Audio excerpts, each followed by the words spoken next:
Hi guys! Andito na naman ako sa tabing dagat.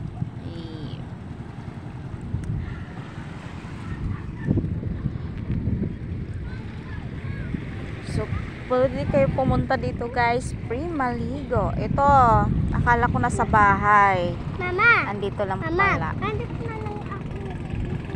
Ayan. Ayun guys, hindi ko alam kung anong ginagawa nila yan. Kasi yung ibang bangka nandito sa tabi. Tingnan yun naman. Hindi siya ganong mahangin. Tama lang yung hangin niya. Parang pang electric pan yung number 1.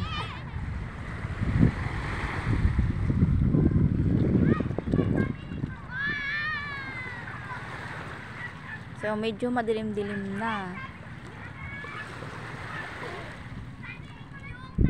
Ganyan ang mga bata dito guys. Tuwing hapon yan pag wala silang pasok or meron. Dito yan sila magtatambay sa tabing dagat.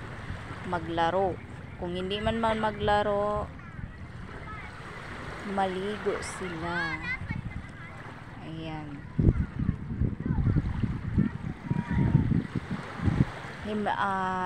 Kasi yung mga bata na yan, dito sila nagsasayaw. Hindi ko na pwedeng banggitin ko ano yung mga ano nila. Kasi mahilig sila doon.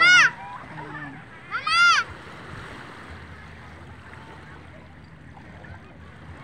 Zinom ko na.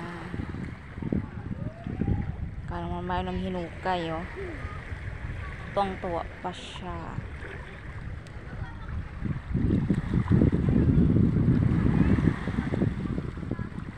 So pati ibon di na makita din sa video dahil madilim na din. Ayun, meron pa. Ayan.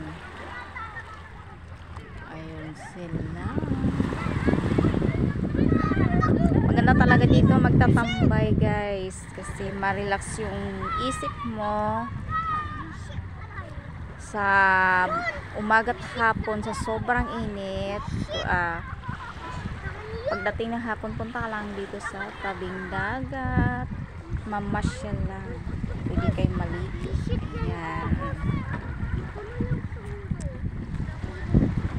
Paparinig ko sa iyo yung hampas ng alon.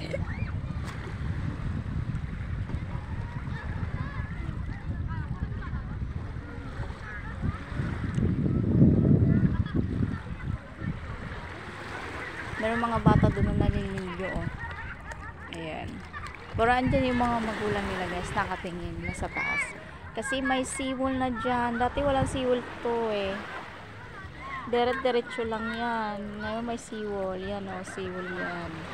Nilalagyan basic ng mga bahay dito. Hindi na sila mag-problema or may stress. Kasi pag tumaas yung lumaki yung ano, ayan, mababasa yung ibang gamit nila. Merong bata doon o naglalaro.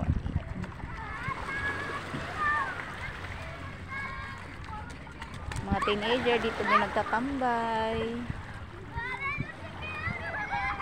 Oh, enjoy na enjoy sila.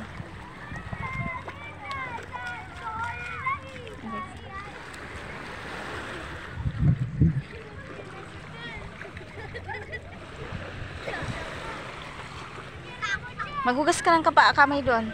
Dali, kiwi na tayo.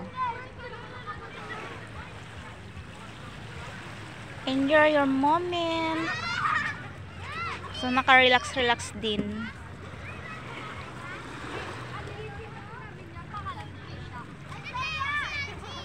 Thank you for watching.